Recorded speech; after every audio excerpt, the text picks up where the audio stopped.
Bonjour à tous. Seconde partie de la synthèse des films que j'ai perdus et que je vais essayer d'évoquer assez rapidement. Et on commence tout de suite avec le premier film qui est Intuition de Sam Raimi, donc le réalisateur d'Evil Dead, qui va nous parler d'une jeune femme qui a des capacités de voyance, de médiumnité. Donc elle est consultée pour ça. Euh, Évidemment, il y a des gens qui l'envient, il y a des gens qui l'apprécient vraiment, parce qu'en plus c'est quelqu'un de très humain, de très gentil. Et ça va susciter des jalousies dans ce petit village, notamment avec l'acteur Keanu Reeves, qui lui va pas apprécier du tout que sa femme vienne le voir, parce qu'en fait, euh, cette jeune femme va lui dire les choses, quoi. Elle va dire restez pas avec lui, il est dangereux, je veux pas vous faire peur, Marie par exemple, mais j'ai peur qu'il vous fasse du mal, je vois des choses vraiment très négatives. Et quand cette jeune femme va en parler à son mari, inévitablement, il va aller la voir, il va lui faire peur en lui disant si vous parlez encore à ma femme, espèce de sorcière, je vais finir par vous tuer, je vais. Donc voilà, c'est un film intéressant qui parle de la médiumnité, de la médiumnité, de la voyance, de la chance, ça peut être, mais aussi de la difficulté. Cette jeune femme ne l'a pas voulu vraiment, et puis ça lui apporte beaucoup de problèmes, quelque part. Donc c'est un film intéressant, et on est dans le registre fantastique quand même. On est dans le registre fantastique quand même, et donc c'est un film de Sam Raimi. L'autre film, c'est La Maison des Ombres. On ne quitte pas l'univers fantastique. Ça parle d'une enquêtrice, alors à la fois un peu débunkeuse, c'est-à-dire qu'elle enquête sur les phénomènes paranormaux, mais elle n'y croit pas vraiment. Florence Catar, ça, je cherchais son nom et son prénom. Elle s'intéresse aux phénomènes paranormaux, mais elle n'en a jamais vraiment vécu, et c'est quelque part une espèce de débunkeuse à la je cherche à comprendre, par exemple. Elle, elle va aller sur les terrains, elle va aller voir des médiums, et pour elle, il n'y a pas de phénomène réel, elle arrive à expliquer par la science, par le biais de la science. Elle s'intéresse vraiment à ces phénomènes-là, mais elle n'y croit pas nécessairement. Et puis en fait, un jour, elle reçoit un courrier de quelqu'un qui dit, voilà, je vous demande de venir, s'il vous plaît, on a besoin de votre aide, parce que dans cette ancienne école, ou je crois que c'est une école, il se passe des phénomènes vraiment inquiétants, on a très peur. Et donc Florence Catar va se rendre sur les lieux, et pour la première fois, peut-être, elle va être confrontée à un phénomène paranormal. Donc il y a une belle ambiance dans ce film.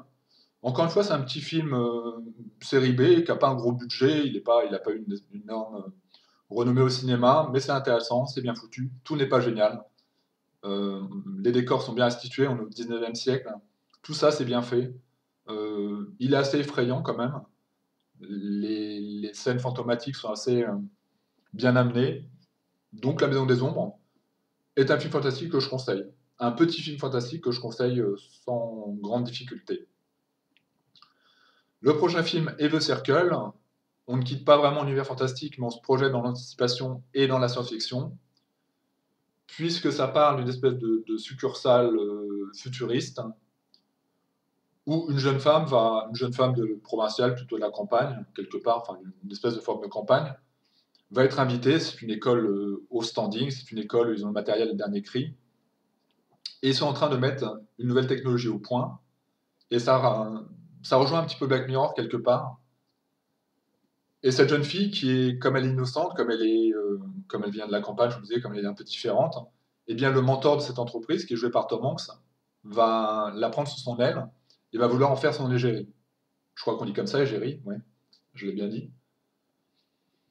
Et cette nouvelle technologie qu'ils veulent mettre en place, on va comprendre progressivement, comme tout ce qui peut être intéressant par rapport à la technologie, que ça peut être potentiellement dangereux. C'est-à-dire que l'idée proposée est géniale, et vraiment, ça fait penser à Black Mirror.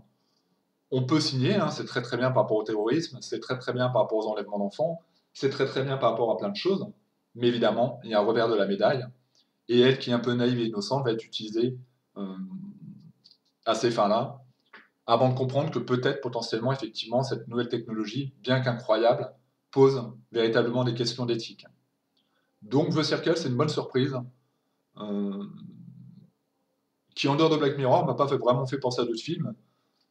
Ex Machina, oui, parce qu'il y a le côté intelligence artificielle, mais c'est pas ça du tout non plus. Donc ouais, ça me fait penser un peu à un épisode de Black Mirror. Et je dirais pas un mauvais ou un bon épisode de Black Mirror, c'est juste que c'est assez proche de cet univers-là. C'est avec Emma Watson aussi, je crois. Enfin voilà, l'acteur, c'est pas n'importe qui non plus. Je vous conseille The Circle. L'autre film, c'est Lovely Bones. C'est C'est Peter Jackson. Je cherchais le réalisateur. Je le dis parce que voilà, ça peut vous donner une idée de. C'est pas n'importe qui non plus. Et ça parle d'une jeune fille de bonne famille, une gentille petite gamine de, je sais pas quel âge elle a, 12-13 ans, 13-14 ans, qui un jour part à l'école, elle est gentille, elle est innocente, hein. Elle parle à tout le monde, c'est une jeune fille agréable. Et malheureusement, elle va tomber sur peut-être le seul fou qu'il y a dans la région et qui va la tuer.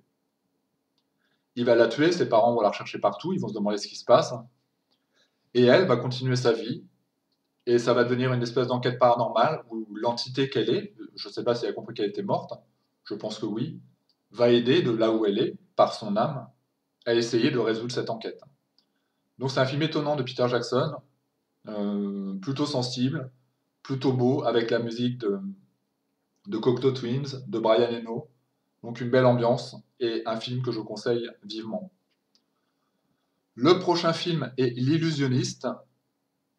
Ça parle, on est au 19e siècle à peu près, d'un grand magicien. Donc on peut mélanger Mesmer, Victor Vincent et puis Fabien Olicard, qui est magicien, prestidigitateur.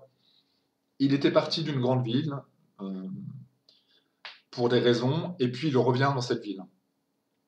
Il revient et dans cette ville, il y a une histoire d'amour avec quelqu'un qui depuis doit être marié à un roi ou quelqu'un de puissant, et qui voit très très mal le retour de ce mage. Et je peux pas en dire beaucoup plus, de toute façon c'est un petit peu ça l'histoire, ça va parler de magie, ça va parler de... C'est un film très intéressant sur l'univers de la magie. Euh, c'est un film à regarder en plusieurs fois ou en prenant vraiment le temps de regarder, parce qu'il va jouer avec vos sens en permanence. Le film s'appelle L'Illusionniste et c'est effectivement un petit peu ce qui va en ressortir. Le prochain film est Life, Origine Inconnue. Ça parle d'une équipe de différentes ethnies qui vont partir dans l'espace, de différentes aussi, donc de différents pays, différentes mentalités, différentes personnalités qui vont partir dans l'espace pour enquêter un peu, pour récupérer des choses, pour voilà, comme le font certaines équipes dans l'espace actuellement. Et puis ils vont tomber sur un espèce de micro particule de quelque chose qui ressemble à une plante, qu'ils vont donc ramener dans leur vaisseau. Et en le ramenant dans leur vaisseau, ils vont se rendre compte que cette plante interagit et qu'elle semble intelligente. Donc ils vont donner un petit prénom, ils vont parler avec elle, alors elle ne parle pas, hein, mais ils vont parler avec elle, ils vont voir qu'elle réagit à des choses, et progressivement ils vont se rendre compte qu'elle est de plus en plus intelligente, et que peut-être ils n'auraient pas dû toucher à cette nouvelle forme de vie intelligente. Alors c'est pas un film incroyable, c'est un film qui peut avoir des similitudes avec Alien, quelque part, mais néanmoins, Life Origin Inconnu apporte quand même des choses intéressantes, je trouve. Le prochain film est Chambre 1408. Encore une fois, c'est un film qui a une certaine renommée, qui est relativement connu dans le monde des gens qui aiment les films fantastiques et paranormaux, mais néanmoins, j'avais envie d'en parler. Ça nous raconte l'histoire d'un homme qui écrit des romans. Alors, la similitude avec Stephen King est assez évidente, et c'est tiré d'une nouvelle de Stephen King. Un homme qui écrit des romans d'horreur, d'épouvante, qui a visité de nombreuses maisons soi-disant hantées, qui a rencontré des médiums, qui est un sceptique, hein, c'est-à-dire que il écrit des romans sur le fantastique, l'horreur et autres. Il décrit très bien toutes ces situations-là, mais en fait, il n'y croit absolument pas. Ça fait beaucoup rire.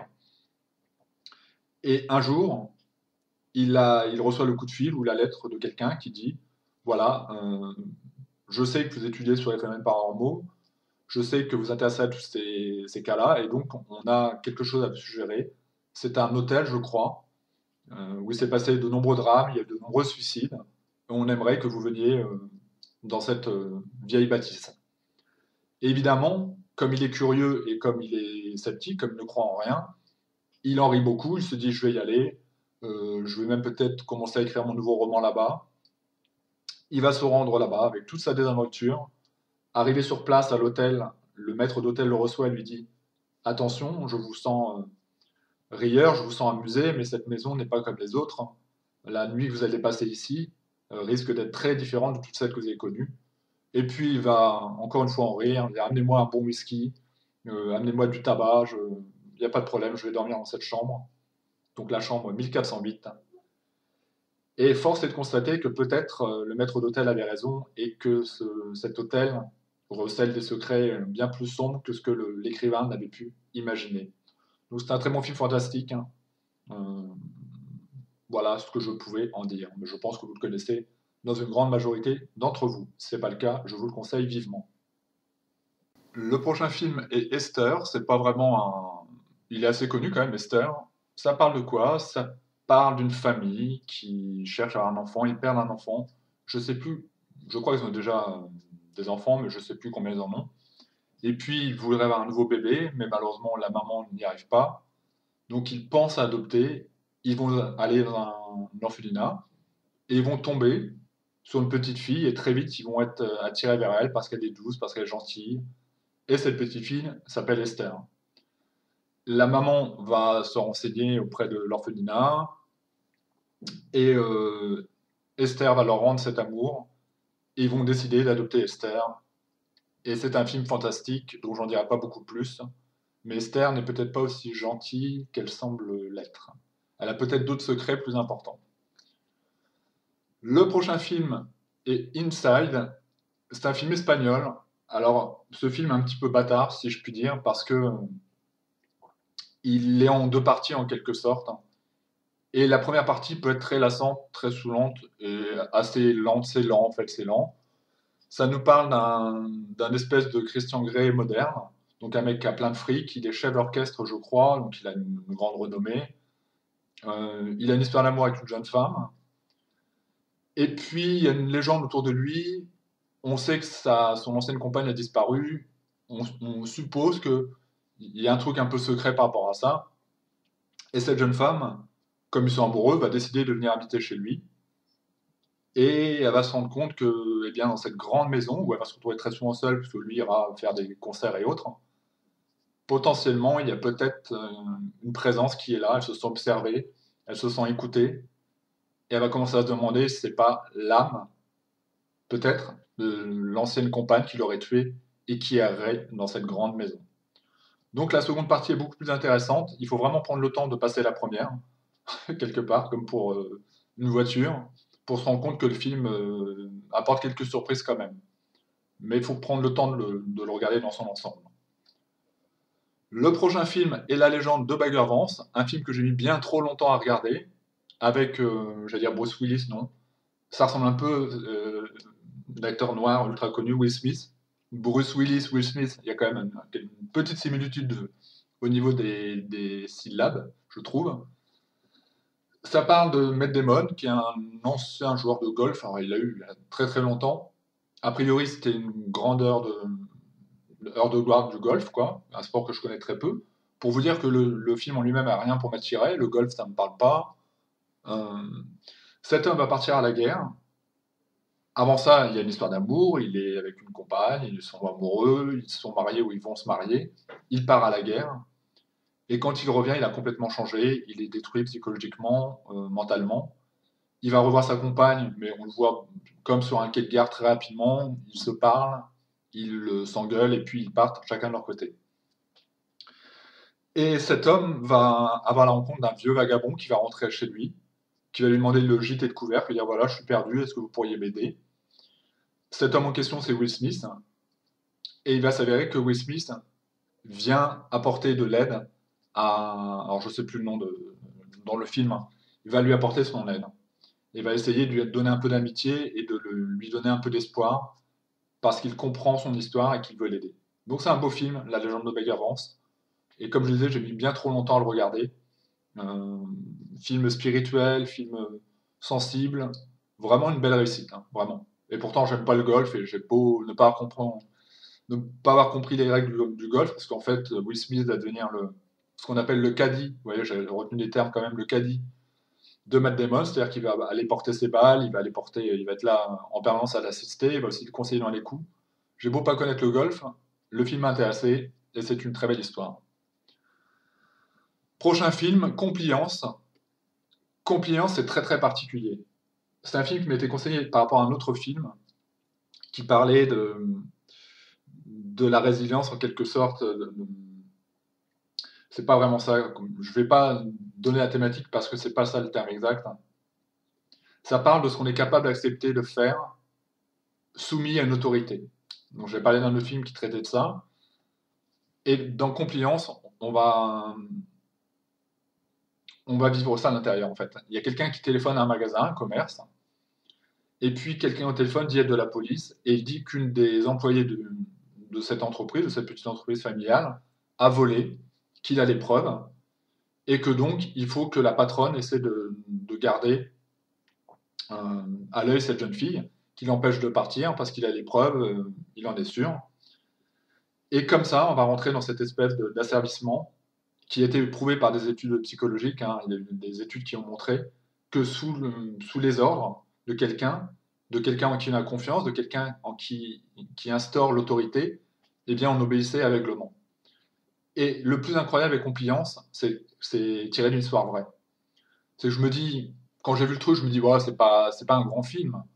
Sauf que tout est vrai, tout ce qu'on voit est vrai, tout le côté malléable de l'humain face aux ordres, face aux autorités.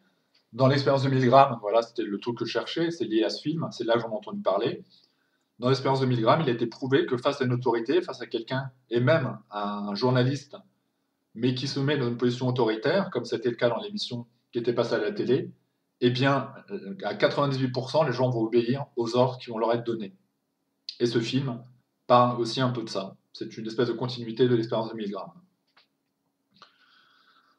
Le prochain film est Demain et tous les autres jours. C'est un film un peu particulier, c'est un film un peu poétique, c'est un film un peu what the fuck. C'est une petite fille qui vit avec sa mère, et sa mère est à la fois très lunaire, il y a un côté très poétique, mais elle est aussi en quelque sorte malade mentale. C'est-à-dire que dans l'absolu, c'est pas dérangeant, mais c'est le genre de mère qui est capable de sortir, d'acheter une robe de mariée, et puis la personne lui dit: Ah, vous aussi vous vous mariez? Non, je ne me marie pas. Vous vous mariez pas? Non, non. Et puis elle va repartir avec la robe de mariée, elle va errer dans les rues sous la pluie. Enfin voilà, c'est une mère qui est déséquilibrée, c'est une mère qui va pas bien du tout dans ses pompes. Elle est obligée de faire avec la petite fille est là, elle n'a pas le choix. La garde lui a été donnée apparemment. C'est pas une mère dangereuse, elle n'est pas au point d'être dangereuse. Néanmoins, elle est très complexe. Par exemple, à un moment, elle va s'imaginer avoir reçu un courrier qui lui dit de déménager. Elle prend sa petite fille, ils partent. Ils arrivent chez quelqu'un. Elle dit: Voilà, j'ai reçu ce courrier. Il faut que vous partiez, c'est ma maison. Les personnes sont un peu étonnées. Ils disent: Le papier, c'est un papier de la sécurité sociale ou de l'EDF qui n'a absolument rien à voir. Le mec regarde, il dit: Non, c'est pas du tout ce qui est écrit, madame. Et la petite fille, comme ça, va être emmenée de pérégrination en pérégrination de folie, malheureusement. C'est vraiment un très beau film avec Mathieu Amalric qui joue le rôle du père et en plus c'est psy, qui va essayer de donner un peu de consistance à tout ça, de faire que la gamine ne souffre pas trop. Et cette gamine, comme elle vit avec une mère qui est compliquée, c'est difficile, eh bien elle va s'inventer se créer un imaginaire, ou peut-être pas, et elle va se rendre compte que la chouette que sa mère lui a offert, elle lui a offert une chouette ou un hibou, je ne sais pas vraiment, parle. Et donc ça va devenir sa meilleure compagne, son meilleur compagnon, et aussi une espèce de conscience, hein, qui veut dire: attention, là ta mère est encore en train de faire des conneries, attention, fais pas ça et tu risques d'avoir des problèmes. C'est un petit peu comme un Jiminy Cricket, hein, par le biais de ce hibou qui va lui donner les bonnes ou mauvaises réponses. Très souvent, elle va lui poser des questions. Et la chouette, c'est en mettre quelqu'un de raison. Et je pense qu'un psy dirait plutôt que c'est sa conscience supérieure le bon sens en quelque sorte, qui lui dit de faire les choses. Donc film très intéressant, mais très particulier. Le prochain film est Expérimenteur, et ça tombe bien parce que je parlais de l'expérience de 1000 grammes. Je ne trouvais plus le nom, mais c'est ça, hein, l'expérience de soumission à l'autorité. Eh bien, Expérimenteur va nous raconter l'expérience de 1000 grammes, un petit peu plus de façon plus précise. Et j'ai découvert plein de choses. J'ai découvert par exemple que 1000 grammes avait fait d'autres expériences, cette expérience qui est relativement connue, qui est l'expérience de 1000 grammes en tant que telle, hein, celle dont on parle toujours. Il a fait d'autres expériences sur la psychologie humaine. Et ce que je ne savais pas surtout, c'est qu'il a eu beaucoup de problèmes par rapport à ça. Qu'à l'époque, il y a des psys, des spécialistes, des philosophes qui se sont insurgés contre ce qu'il avait dit, qui l'ont traité de menteur, qui ont voulu ruiner sa carrière, parce qu'ils n'ont pas accepté son expérience. Qui montrait un côté très négatif de l'humain, en fait, en disant que 95%, et même encore à l'heure actuelle, quand ça a été refait, que 98% des gens étaient capables, en obéissant à une autorité, finalement de donner la mort. Eh bien, les philosophes, les psychologues ne l'ont pas accepté, et donc 1000 grammes eh bien, ils ont essayé de ruiner sa carrière. Ils n'ont pas réussi vraiment, mais on comprend qu'à un moment, de lui-même d'ailleurs, par rapport aux expériences qu'il a menées, quand il a vu le tréfonds et l'âme noire de l'être humain, jusqu'à quel point il était capable d'aller, eh bien, il est tombé dans une espèce de forme de dépression et une espèce de forme de mélancolie sur la fin de sa vie, ou même une grande partie de la moitié de sa vie, après ces expériences. Ça montre un petit peu tout ça, que je ne connaissais pas du tout. Je connaissais l'expérience de Milgram, je connaissais l'émission de télé qui s'appelait Le jeu de la vérité ou Le jeu de la réalité, que vous pouvez retrouver sur YouTube, mais je ne connaissais pas plus que ça. Et là, ça parle un peu de ça. C'est le biopic qui raconte la vie de l'expérience de Milgram, et en l'occurrence du psychologue clinicien Milgram. Le prochain film, c'est Le Retour du héros. C'est un film de KPDP et à la fois une comédie. Une comédie de KPDP avec Jean Dujardin. J'hésitais beaucoup à voir ce film. Je me suis dit, bon, qu'est-ce que ça va être? Ça va être un petit peu nul. Déjà, je suis pas trop KPDP. Et en fait, c'est une belle récite de comédie française qui effectivement se passe au Moyen-Âge. Enfin, au Moyen-Âge, pas au Moyen-Âge, mais vous voyez le truc, quoi. À l'époque des KPDP, c'est un film de KPDP réellement, mais réactualisé avec un humour moderne qui fonctionne. Enfin, je veux dire, il n'y a pas de décalage. Les situations comiques font rire quand même. Ça raconte l'histoire d'un. On le rencontre brièvement au tout début, d'un militaire qui semble prétentieux, qui semble un peu. Voilà, se la raconter. Et puis il part à la guerre, encore une fois, à la guerre, mais à l'époque KPDP. Hein, je ne sais pas dater, donc vous daterez vous-même. Et puis quand il revient, il est ruiné, c'est un vagabond, il est alcoolique, enfin c'est plus du tout le même. Et en fait, il a déserté. Et il va rencontrer, la première personne qu'il va rencontrer, c'est la jeune sœur de la personne qu'il devait épouser. Et en le voyant, parce qu'elle l'aimait déjà pas à l'époque, mais elle se rend compte qu'il a encore plus changé, qu'il est encore plus détestable, elle le connaît vraiment, euh, cet homme, eh bien elle va tout faire pour qu'il ne rentre pas de nouveau dans la vie de sa jeune sœur, qui, elle, s'est mariée et qui a eu des enfants, je crois. Donc tout est heureux pour elle. Elle le voit, lui dit, je veux pas que vous reveniez, s'il vous plaît, je suis prêt à vous donner de l'argent, repartez de là où vous venez, ce sera mieux pour tout le monde, on se connaît trop, je vous connais, je sais que vous ne ferez que des choses négatives, vous n'êtes pas quelqu'un de bien. Et puis, eh bien, pour l'histoire, il va revenir.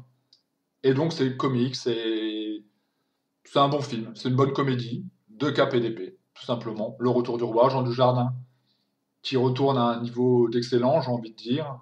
Euh, les derniers films comiques avec lui, ça remonte à loin quand même. Hein. Moi, je me rappelle, hein, quoi qu'il a toujours des rôles un peu comiques quelque part, dans un plus une de Lelouch, il avait un personnage un peu comique, il n'était pas que ça, c'était pas une comédie. Mais enfin voilà, c'est un bon rôle de Jean Dujardin, avec Mélanie Thierry ou Mélanie Laurent, je confonds toujours les deux, avec la petite blonde qui a joué dans le film de Quentin Tarantino. Inglorious Bastard, donc c'est avec elle, que je trouve mignonne, elle aussi qui avait joué dans Je vais bien, ne t'en fais pas. C'est une bonne comédie française, et c'est assez rare pour le dire. Le prochain film est Vol 93, là aussi c'est un film que j'ai mis longtemps à regarder, euh, étonnamment, qui parle du 11 septembre. Mais le réalisateur va prendre le parti pris de montrer, finalement, le 11 septembre, c'est un petit peu comme les attentats en France. Hein. Quand on regarde le documentaire qu'il y avait eu, qui s'appelait en latin, je ne sais plus le nom, que vous pourrez trouver sur Netflix, Negrum quelque chose Legus, un nom en latin, un peu étonnant, on se rend compte que l'attentat, il a été perpétré à plusieurs endroits à la fois, et que donc il a touché l'ensemble de Paris. On l'avait un peu oublié, mais vraiment, c'était une attaque collégiale et de taille.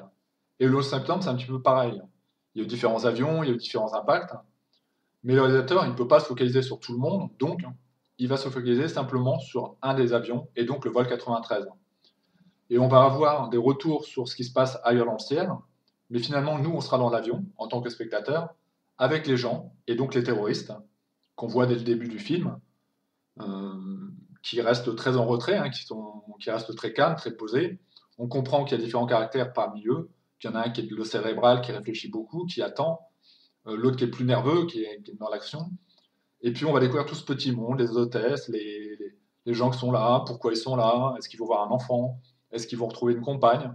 On découvre un petit peu tout cet univers, tout en sachant, là je vous cache rien, la fin. Puisqu'on sait comment on a fini le 11 septembre. C'est un très bon film, il faut le dire. Évidemment, c'est dur, c'est d'imaginer ces pauvres gens dans leurs derniers instants. Enfin voilà, tous les films qui traitent de ça, c'est forcément dur.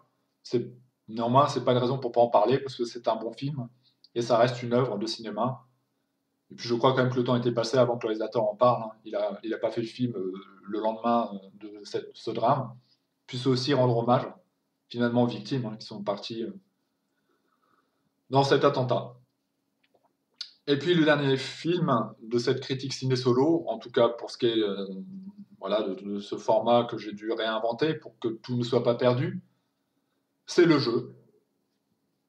C'est de la valeur sûre, j'en ai parlé à 3 ou 4 personnes qui l'ont vu et qui m'ont dit on a bien aimé le jeu. Bon, voilà. C'est une comédie française, encore une fois, les comédies françaises j'en ai vu.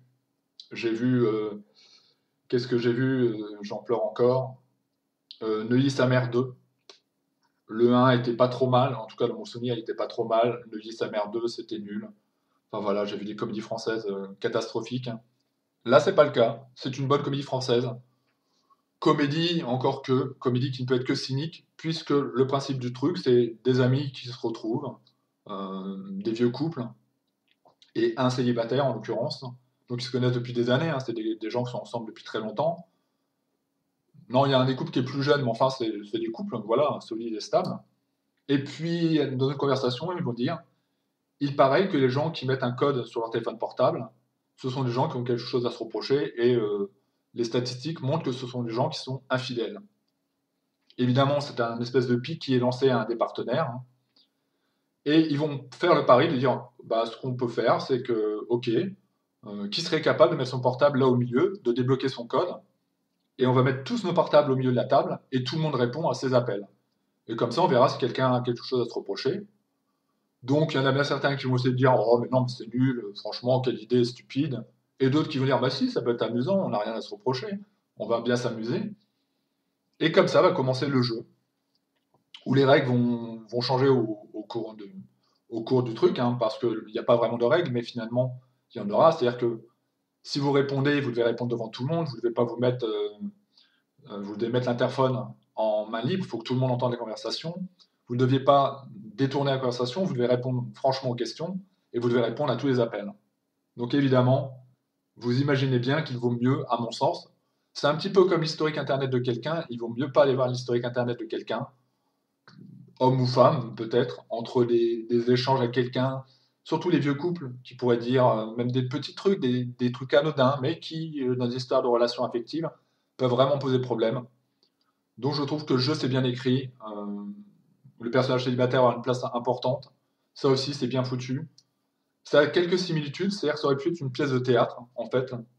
Je trouve que, je suis même sûr, que ça aurait été totalement adaptable au théâtre parce que c'est dans un huis clos, ils sont dans un logement qu'on ne verra quasiment pas de l'extérieur.